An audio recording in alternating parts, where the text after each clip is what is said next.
Čadu, deželi, ki ima najbolj omejen dostop do pitne vode na svetu, je voda bogastvo. Dostop do vode tam kroji življenje in usodo ljudi. 9-letna deklica Ašta in njena babica zaradi pomanjkanja vode trpita vsakodnevni bitki za preživetje. Ašta zjutraj očisti dvorišče, nato se odpravi po vodo. Včasih mora tudi večkrat na dan do pol ure oddaljene oaze, kjer je vodni izvir. A voda iz izvira ni takšna, kot si jo predstavljamo. Blatna je in smrdi. Vendar je to edina voda, ki jo imajo na voljo.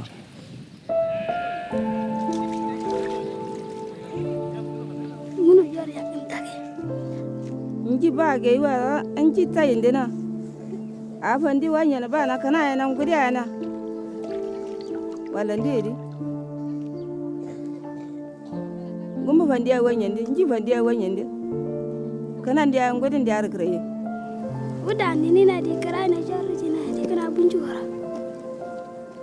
Zaradi onesnažene vode, ki povzroča številne bolezni, kot so rumena mrzlica, driska, malarija in tifus, trpi ogromno ljudi, zlasti otrok. Driska je vzrok za tretjino primerov smrti otrok do 5. leta starosti. Ašta vsak dan hodi po vodo, išče in nabira les ter hrano. Tako kot drugi otroci, tudi ona ne hodi v šolo, ker to preprosto ni mogoče. Pomanjkanje vode ima nepredstavljiv vpliv na življenje otrok.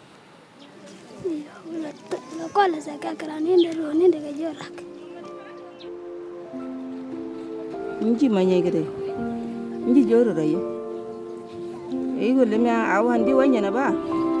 Nepojmljivo in nedopustno je, da je čista pitna voda za ogromno ljudi še vedno nedosegljiva želja.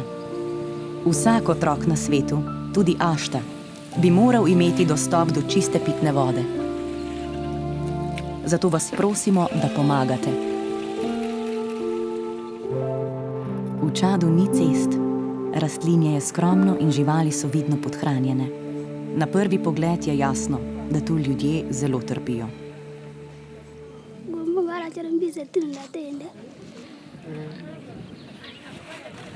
Ašta si ne predstavlja drugačnega življenja.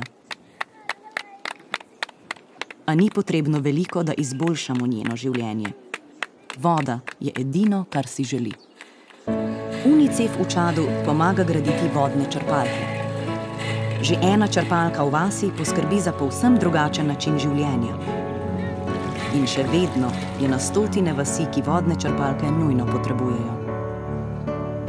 V deželi, kjer polovica ljudi nima dostopa do pitne vode, lahko UNICEF z vašo pomočjo zgradi vodne črpalke. Od tega je odvisno preživetje na tisoče otrok. Pomagajte nam priskrbeti čisto pitno vodo za vse otroke. Hvala.